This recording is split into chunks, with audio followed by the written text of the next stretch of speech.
Have you ever thought you knew everything about a classic film until a secret reveals itself? Don't Look Now, 1973, is one of those movies that still whispers hidden truths decades later. In today's video, we're diving deep behind the canals of Venice into editing tricks, casting oddities, and the controversies that nearly buried this film. Stay tuned because I guarantee there's at least one fact here you've never heard about Don't Look Now, 1973. Fact 1. Julie Christie attended a seance to prepare. In preparation for her role in Don't Look Now, 1973, Julie Christie was taken by director Nicholas Reg to attend a real seance. To help her internalize the film's occult elements and the idea of mediumship, Reg arranged for Christie to sit in a darkened parlor with a genuine psychic, the medium Leslie Flint, during which guests were instructed to uncross your legs, a detail that ultimately made it into the final film's seance scene. Reg believed that experiencing an authentic seance would give Christie a more instinctual sense of how to react to supernatural suggestion, rather than relying purely on imaginative acting. In doing so, Christie's performance carries a subtle weight of tension. She seems half in the spiritual realm even when she isn't on stage. Fact 2. The Baxters' home was actually cast members' house. The house used as the Baxters' home in the film, where Christine's drowning incident is set, wasn't a random filming location. It was the real house of actor David Tree. Tree appears in Don't Look Now, 1973, as Anthony Babbage, the headmaster at John and Laura Baxter's son's boarding school. Because the film's budget was limited, Reg and his crew used Tree's property as both his character's house and the Baxters' home. Interestingly, the set choice helped unify visual continuity and lent authenticity to the domestic space, especially since the same rooms would later be reflected in memory or flashback from a different emotional vantage point. The house's half-wood, half-brick architecture was also chosen to reflect the Baxters' emotional indecision. Fact 3. Christine's death was invented for the film.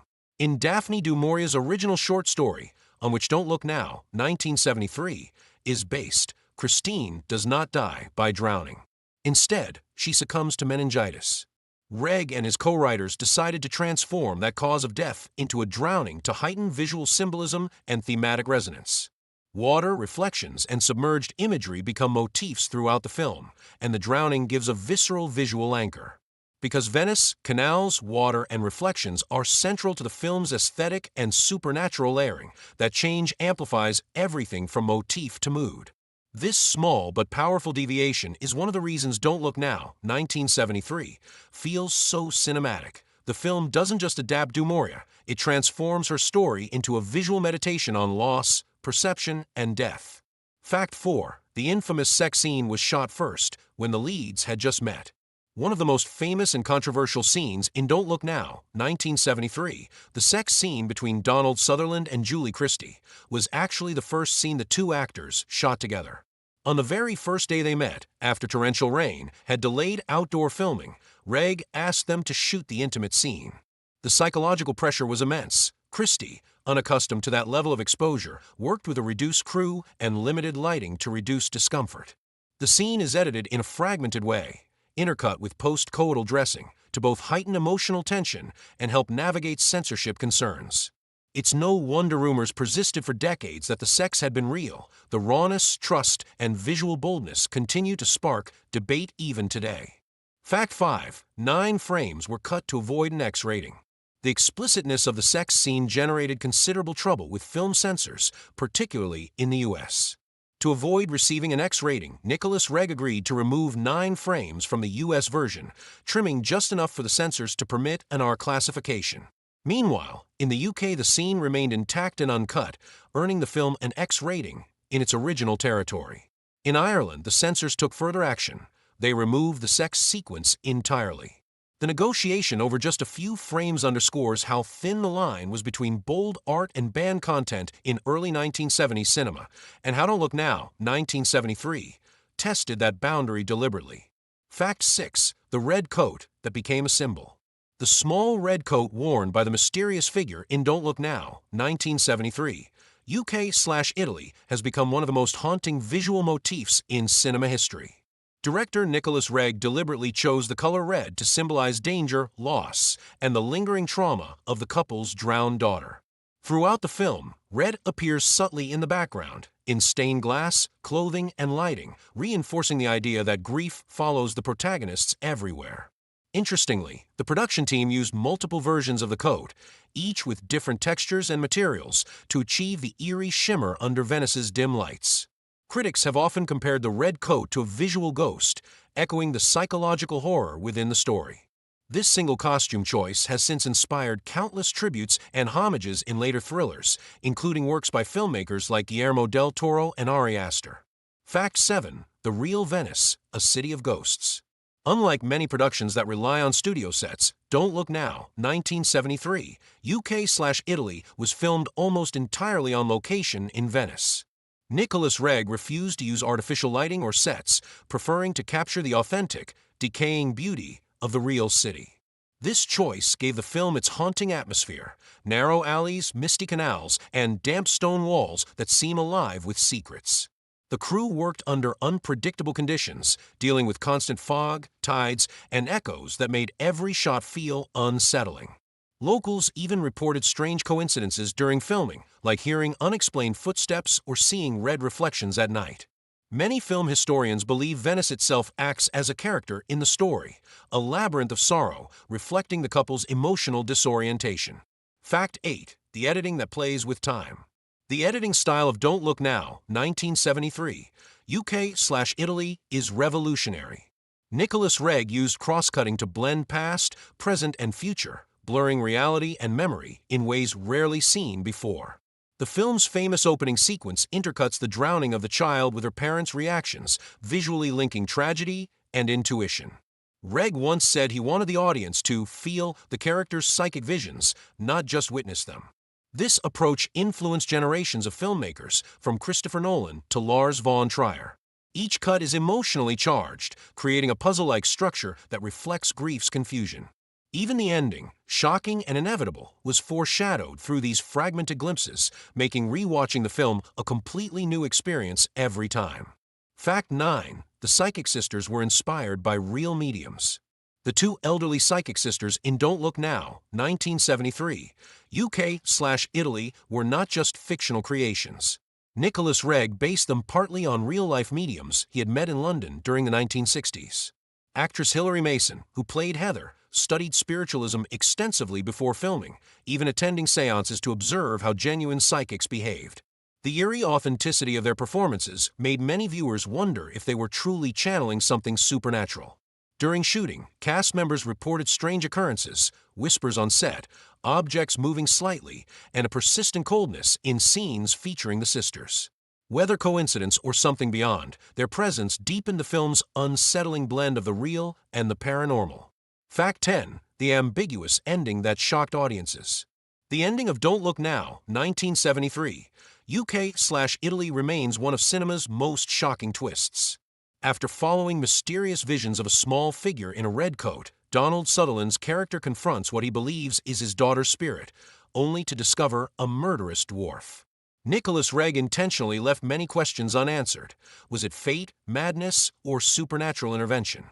The ambiguity is the point. Grief distorts perception, and the line between life and death becomes blurred.